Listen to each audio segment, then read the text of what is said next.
नमस्कार, मी दुर्वा कांबळी. माझे कोकणच्या बातमीपत्रात तुमचं मनपूर्वक स्वागत करते. बातमीपत्राच्या सुरुवातीलाच नजर टाकूया ठळक घडामोडींवर. मराठा आरक्षणासाठी रायगड नवी मुंबईत मनोज जरांगे पाटील यांच्या सभा संपन्न. सभेला लाखो मराठा समाज बांधवांची उपस्थिती.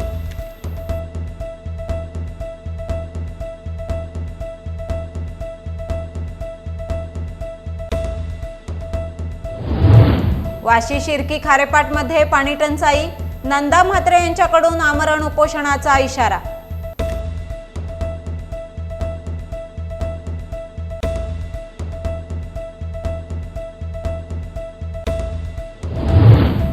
अलिबागमध्ये 48व्या कोकण परिक्षेत्रीय पोलीस क्रीडा स्पर्धेला सुरुवात.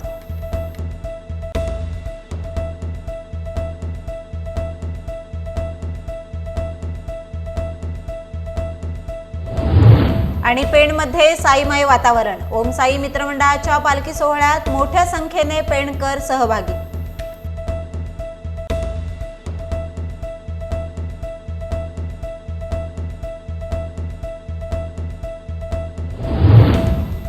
आता पाहूया सविस्तर वृत्त. मराठा आरक्षणासाठी राज्यभरातील मराठा समाज एकवटला आहे. मनोज जरांगे पाटील यांच्या नेतृत्वाखाली लाखोंच्या सभा पार पडत आहेत. प्रत्येक घराघरातून मराठा समाज बांधव सभेसाठी ताकदीने सभास्थळी दाखल होत आहे.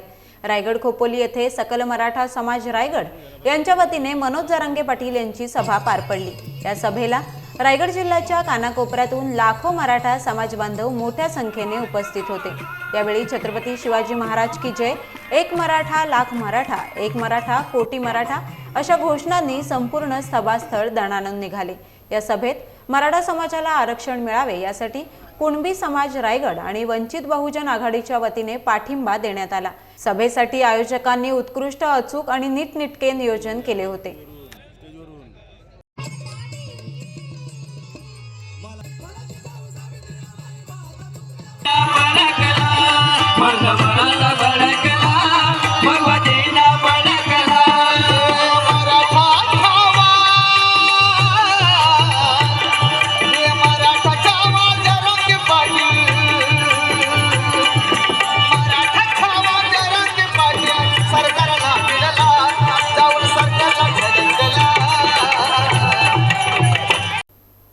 मराठा समाजाला आरक्षण मिळावे यासाठी मराठा योद्धा मनोज जरांगे पाटील हे महाराष्ट्रभर मोठमोठ्या सभा घेत आहेत.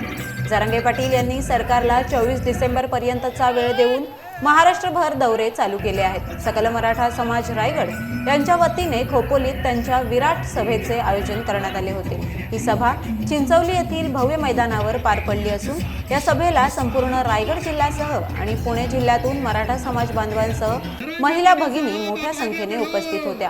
आपण 24 डिसेंबर पर्यंतचा वेळ सरकारला दिला असून 25 डिसेंबरला सरकारने मराठा आरक्षण जाहीर करून कुणबींचे प्रमाणपत्र द्यावे, अन्यथा 25 डिसेंबर पासून मराठा समाज आपली पुढची दिशा ठरवून उग्र आंदोलन करेल. तोपर्यंत मराठा समाजाने संयम ठेवून शांतपणे लढा चालू ठेवायचा आहे.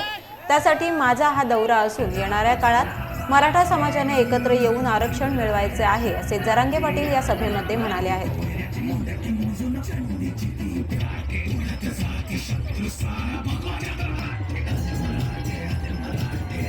आरक्षण निर्णयाच्या प्रक्रियेत येत होतं, पण त्याला जाणून बुजून निर्णयाच्या प्रक्रियेत येऊ दिलं जात नव्हतं. मराठा समाजाला आरक्षण होतं, पण मिळवून देण्याचा घाट बऱ्याच लोकांनी घातला होता. मराठा समाज ओबीसी आरक्षणामध्ये आहे. मराठा समाज 50% आतमध्येही आहे.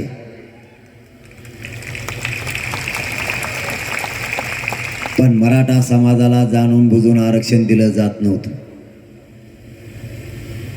या इतर काही ठराविक ओबीसीच्या नेत्याचा इतका प्रभाव या राज्य सरकारवर दबाव होता. मराठा समाजाचं आरक्षण असूनही मराठा समाजाच्या लेकराला ते दिलं जात नव्हतं. मराठा समाजासमोर पर्याय नव्हता आणि पर्यायही शोधून मिळत नव्हता. पुरावे असून जर दिलं जात आरक्षण नसल तर पर्याय शोधायचा कुठून? मराठा समाज लढून लढून पुरता थकला होता, पण खचला नव्हता.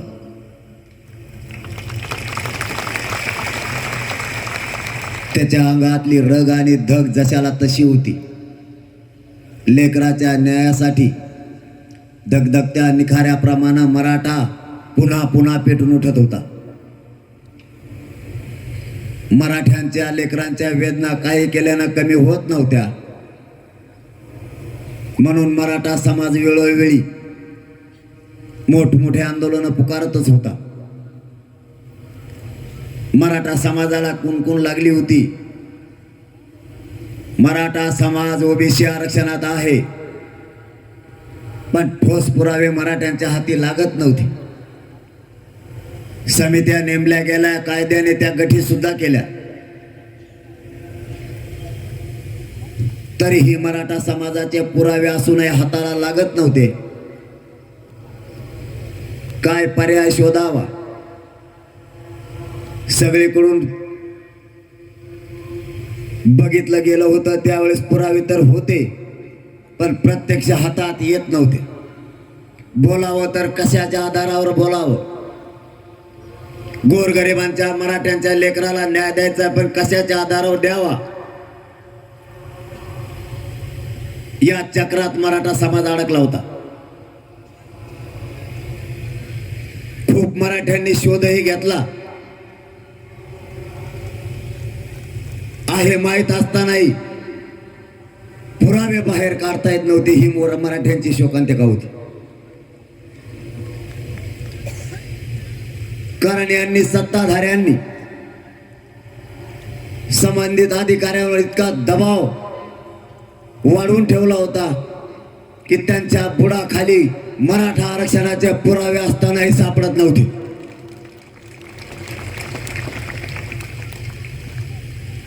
माहित असतानाही लेकरांचं वाटोळं डोळ्यात देखता मराठा बघत होता,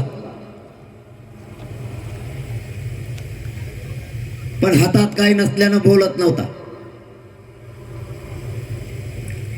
मराठ्यांच्या बापजाद्यांनी पोरं खूप शिकवले. 95% पडलेला असतानाही या आरक्षणापायी पोरग रडत घरी यायला लागलं.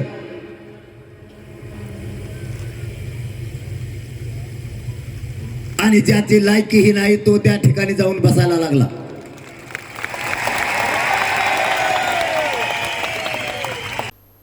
मराठा योद्धा मनोज जरांगे पाटील यांची नवी मुंबईत सभा पार पडली. मराठा समाजातील सर्वांना नोकरी मिळावी असे वाटत आहे, त्यामुळे सर्वजण सभेला येत आहेत. नवी मुंबईत इतक्या मोठ्या संख्येने लोक येतात ही साधी गोष्ट नाही. 30 लाख पुरावे सापडले ही अधिकृत माहिती नाही.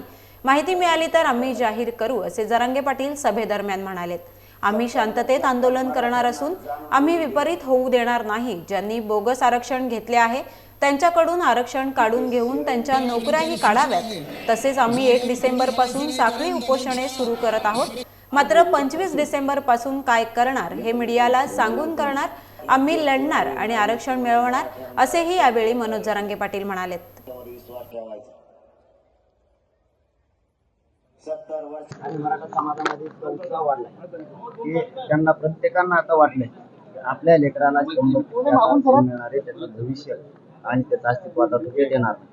आपण जे नोकरी करणारा वर्ग मराठा समाजातला आहे, जो सामान्य मराठा आहे, जो शेतकरी मराठा आहे आणि व्यावसायिक मराठा, याच्यातलं कोणीही त्याच्या घरी राहायला तयार नाही.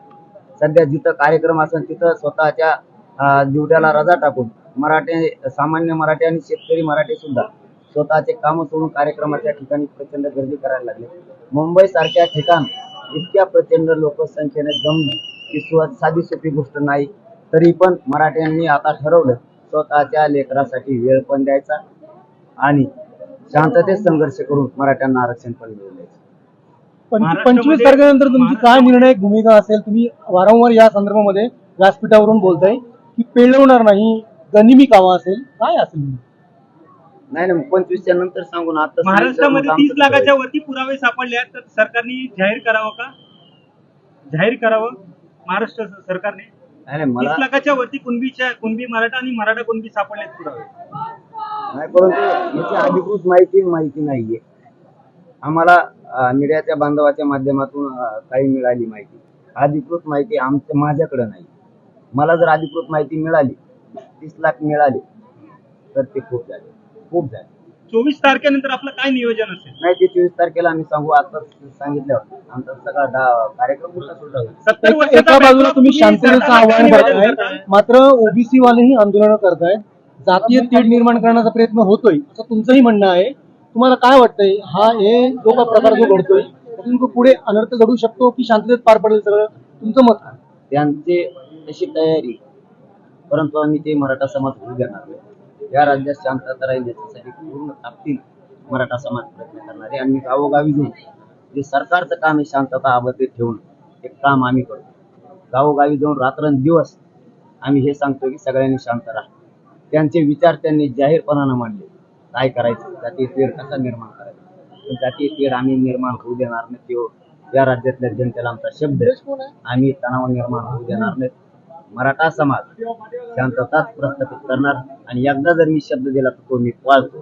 हे मला माहिती आहे, माझा मराठा समाजही पाळतो. आम्ही शांततेत राहणार आणि काही या राज्यात होऊ देणार नाही. त्यांचं स्वप्न तर कधीच पूर्ण नाही. 70 वर्षाचा बॅकलॉग सरकारने कसा काढून टाकला? त्याच्यावरती काय विचार करतो? तुमचा काय त्याचा निर्णय? विचार 70 वर्षाचा. सरकारनं करायला पाहिजे. आमच्या जागा गेल्या कुठं कुणाला मिळाल्या. कायदा तर सांगतो, जर एखाद्याचं आरक्षण तुम्ही अतिक्रमण करून खाल्लं असेल तर त्याला बोगस म्हणलं जातं. मग बोगस जर ते घेतलं असेल तुम्ही, तर तुमची ज्यांनी त्या जागा बळकावल्या त्यांची संपत्ती सुद्धा जप्त व्हायला पाहिजे. कारण आमचा बॅकलॉग तर आम्हाला भरून त्यांना द्यावंच लागणार आहे. नसतं तर ठीक होतं. आमचं 70 वर्षाचं वाटोळं करणाऱ्या जबाबदार कोण? अगोदर आरक्षण आमच्या यावरती जास्त ध्येय आणि फोकस आमच्या याच्यावरती ते मिळू द्या. बॅकलॉग सुद्धा जेव्हा तुम्ही 24 डिसेंबरची वेळ दिली तुमच्या दोघांमध्ये झालं, तेव्हा 1 डिसेंबर पासून तुम्ही उपोषण करताय, हा प्रकार आहे. नाही, समाजाला विचारून त्यानंतर ठरवणार आम्ही काय करू हे जाहीर करतो. जाहीर करून मीडियाच्या बांधवांना जाहीरपणा नाही, तुम्ही साखळी उपोषण 1 डिसेंबर पासून सुरू करताय. नाही, साखळी 1 डिसेंबर पासून करायला होतं आम्ही, पण 24 डिसेंबर पासून काय करणार हे आम्ही जाहीर सांगणार समाजाची बैठक. आम्ही लपून काहीच ठेवत नाही. त्यांनी त्यांची तयारी करायची, आम्ही आमचं करतो. कारण आम्हाला आमच्या जातीसाठी आम्ही सज्ज लढायला न्याय मिळवणार, कारण ते आमच्या हक्कात आहे. वाशी शिर्की खारेपाटमधील पाणी टंचाईबाबत पेण खारेपाट विकास संकल्प संघटनेच्या माध्यमातून सातत्याने आंदोलन, मोर्चा, धरणे, रास्ता रोको करून मागणी करण्यात आली. तरीही शासनाचे दुर्लक्ष होत असल्याने पेण खारेपाट विकास संकल्प संघटनेच्या माध्यमातून आमरण उपोषण करण्याचा निर्णय घेण्यात आला आहे. जोपर्यंत मागण्या मान्य होत नाहीत तोपर्यंत आमचे आमरण उपोषण आम्ही सुरू ठेवणार आहोत. सदर आमरण उपोषण हे उपविभागीय कार्यालय पेण यांचे दालनासमोर करण्यात येणार आहे. सदर आंदोलन हे वर्ष 2023 चे हिवाळी अधिवेशन सुरू झाल्याचे पहिल्या दिवसापासून करण्यात येणार असल्याची माहिती देण्यात आली आहे. हेटवणे कालव्याचे चतुर्थ सुधारित प्रशासकीय प्रस्तावास मंजुरी मिळावी या प्रमुख मागणीकडे व खाडेपाटातील पिण्याच्या पाण्याच्या समस्येशी संबंधित अन्य प्रस्तावित योजना पूर्ण व्हाव्या या मागण्यांकडे लक्ष वेधण्याकरिता आंदोलन करण्यात येणार असल्याचे नंदा म्हात्रे यांनी सांगितले आहे. आता आम्ही माहिती घेतली तर असं समजते की ह्या प्रस्तावाला कॅबिनेटची गरज आहे, कॅबिनेटच्या मंजुरीची गरज आहे. आता कॅबिनेटची मीटिंग ही दर आठवड्याला होत असते, पण आमचं दुर्दैव असं आहे की कॅबिनेट समोर हा विषय नेणार कोण? सर्वसामान्य माणूस तर तिथे कॅबिनेट मंत्रिमंडळात जाणार नाही. एकतर आमचे आमदार जाऊ शकतात, आमचे खासदार जाऊ शकतात, पण आता आमच्याकडे मग राहतं काय? तर आमच्यासाठी ही जमिनीवरची लढाई राहते. आता हिवाळी अधिवेशन येत आहे डिसेंबरच्या पहिल्या आठवड्यामध्ये, अजून तारीख आम्हाला माहिती नाही आहे. तर या डिसेंबरच्या हिवाळी अधिवेशनाच्या पहिल्या दिवसापासून आम्ही प्रांताधिकारी कार्यालयासमोर अमरण उपोषणाचा इथे इशारा दिलेला आहे. कारण आता ही आमची अंतिम लढाई आहे आमच्या सगळ्यांसाठी. कारण पैसे आहेत, पण कॅबिनेटची मंजुरी नसताना जर हजारो लोकांच्या हक्काचं पाणी त्यांच्यापर्यंत पोहोचणार नसेल, शासनाला जर आमचा अंतच बघायचा असेल, तर आम्ही मरायला पण आता तयार आहोत. मी सामान्य कार्यकर्ती, एक शेतकरी म्हणून इथे आमरण उपोषण करणारे माझ्यासोबत असे असंख्य कार्यकर्ते आहेत, महिला आहेत, युवक आहेत, जे आंदोलनाचा भाग असतील. पेण खारेपाट विकास संकल्प संघटनेच्या माध्यमातून हे आंदोलन होणार आहे. आम्ही आधीच ही नोटीस अशासाठी दिली की येणाऱ्या काळामध्ये 1-2 कॅबिनेटच्या मीटिंग होतील. जर शासनाला अक्कल आलीच, जाग आलीच, शुद्ध आलीच, तर मला असं वाटतं अधिवेशनाच्या पूर्वी सुद्धा ते मनात आणलं इच्छाशक्ती असेल तर या प्रस्तावाला मंजुरी देऊ शकतील आणि हे आंदोलन करण्याची वेळ आमच्यावर येणार नाही. पण आमचा आता निर्धार पक्का आहे. आमचा अंतशासनाला बघायचा असेल तर आम्ही अमरण उपोषणाचा इथे निर्णय जाहीर केलेला आहे आजच्या दिवशी. रत्नागिरी जिल्ह्यातील खेड तालुक्यात खेड-खोपी मार्गावर कुंभाड गावानजीक भीषण अपघात झाला. रिक्षा टेम्पो आणि दुचाकीमध्ये धडक होऊन झालेल्या भीषण अपघातात दुचाकीवरील एकाचा जागीच मृत्यू तर एक जण गंभीर झाल्याची घटना समोर आली आहे. पोलिसांनी दिलेल्या माहितीनुसार अपघातात मृत्यू झालेल्या दुचाकीस्वाराचे नाव अंकित तांबे असे असून अपघातात रुपेश सावंत हा गंभीर जखमी झाला आहे. हे दोघेही आपल्या दुचाकीवरून कुंभाड येथून खेडला येत होते तर रिक्षा टेम्पो खेडहून कुंभाड गावाकडे जात होता. गावानजीकच दुचाकी आणि रिक्षा टेम्पोमध्ये जोरदार धडक झाली आणि या अपघातात अंकित तांबे या तरुणाचा जागीच मृत्यू झालाय तर रुपेश सावंत गंभीर जखमी झाल्याचे वृत्त समजताच मदत ग्रुपचे प्रसाद गांधी आणि त्यांच्या सहकाऱ्यांनी घटनास्थळी धाव घेऊन जखमींना रुग्णालयात उपचारासाठी दाखल केले. या अपघाताची नोंद खेड पोलीस ठाण्यात करण्यात आली आहे.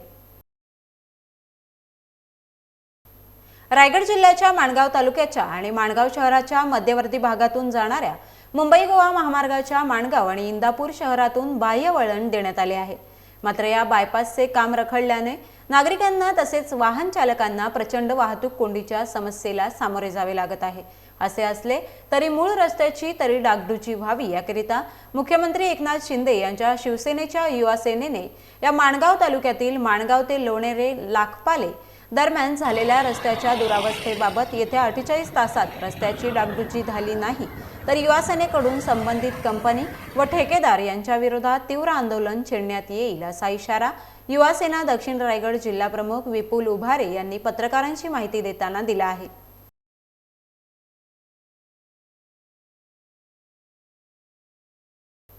रत्नागिरी जिल्ह्याच्या खेड तालुक्यात ज्येष्ठ नागरिक संघाचा 11वा वर्धापन दिन सोहळा मोठ्या उत्साहात संपन्न झाला. दग तटकरे सभागृहात संघाचे अध्यक्ष आबासाहेब निकम यांच्या अध्यक्षतेखाली व प्रमुख पाहुण्यांच्या उपस्थितीत 11वा वर्धापन दिन साजरा करण्यात आला. यावेळी दिवंगत सभासदांना, वीर सैनिकांना, आपदग्रस्तांना श्रद्धांजली वाहून कार्यक्रमाची सुरुवात करण्यात आली. संघाच्या कार्यकारिणी सदस्यांमार्फत प्रमुख पाहुण्यांचा सत्कार करण्यात आला तर वयाची 75 वर्षे पूर्ण झालेल्या ज्येष्ठ बंधू भगिनींचा तसेच सन 2022-23च्या अहवालाकरिता जास्तीत जास्त जाहिराती व सभासद वर्गणी, सभासद वाढ करणाऱ्या कार्यकारिणी सदस्य व सभासद यांचा तसेच पुरस्कार प्राप्त सभासदांचा व कार्यकारिणी सदस्य यांचा यथोचित सत्कार मान्यवर पाहुण्यांच्या हस्ते करण्यात आला. यावेळी पोलीस उपविभागीय अधिकारी राजेंद्र मुणगेकर, खेडचे तहसीलदार सुधीर सोनावणे, पोलीस निरीक्षक नितीन भोयर यांनी उपस्थितांना मार्गदर्शन केले. सदर कार्यक्रमाला 86 सभासदांनी आपला सहभाग नोंदवला.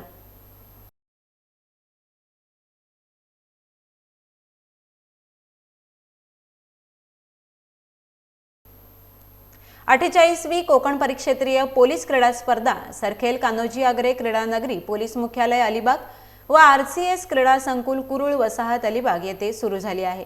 दिनांक 20 नोव्हेंबर ते दिनांक 25 नोव्हेंबर दरम्यान ही स्पर्धा होत असून या स्पर्धेचे आयोजन गतवर्षीचे परिक्षेत्रीय पोलीस क्रीडा स्पर्धेच्या सर्वसाधारण विजेतेपदावर आपले शिक्कामोर्तब करणाऱ्या रायगड पोलीस दलातर्फे करण्यात आले असून स्पर्धेमध्ये कोकण परिक्षेत्रातील एकूण 7 जिल्ह्यांचे पोलीस अधिकारी अंमलदार हे आपल्या पोलीस घटकांचे प्रतिनिधित्व करत आहेत.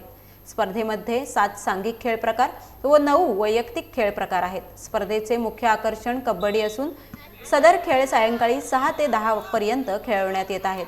याकरिता माननीय प्रवीण पवार, विशेष पोलीस महानिरीक्षक कोकण परिक्षेत्र यांच्या मार्गदर्शनाखाली पोलीस अधीक्षक रायगड माननीय सोमनाथ घारगे व अप्पर पोलीस अधीक्षक रायगड माननीय अतुल झेंडे हे विशेष मेहनत घेत आहेत. पेण तालुक्यातील मानाची समजली जाणारी पालखी ओम साई मित्रमंडळाच्या पालखीने संपूर्ण पेण शहर साईमय करून टाकले होते. साई मंदिर, कासार तलाव, पेण येथून सायंकाळी 7 वाजता विद्युत रोषणाईने संगीताच्या तालावर पालखीचा प्रारंभ झाला. या पालखीमध्ये 3 चलचित्र रथ सहभागी झाले होते. यामध्ये बैलगाडी हाकताना साईबाबा, द्वारकामाई मंदिर प्रतिकृती तसेच विद्युत रोषणाईत न्हावून गेलेले छत्तर यांचा समावेश होता. साई मंदिरापासून सुरू झालेली पालखी सोहळा 13 घरांची आळी, आंबेडकर चौक, पेण नगरपालिका चौक, राजू पोटे मार्ग, कोळीवाडा नाका, खाटीकाळी, महावीर मार्ग, शिवाजी चौक, कासाराळी, हनुमानाळी, चावडी नाका आणि पुन्हा साई मंदिर या मार्गे पालखी फिरवण्यात आली।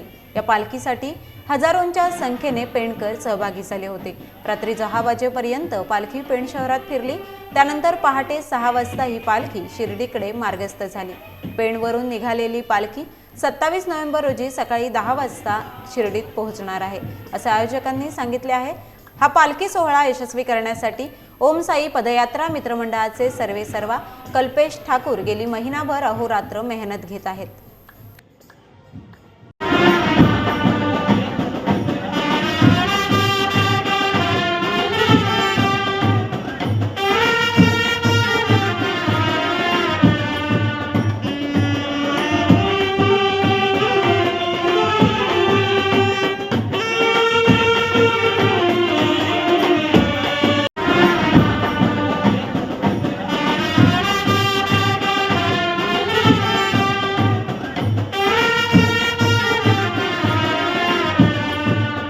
यासह वेळ झाली आहे बातमीपत्रात इथेच थांबण्याची। भेटूया नवीन बातमीपत्रासह।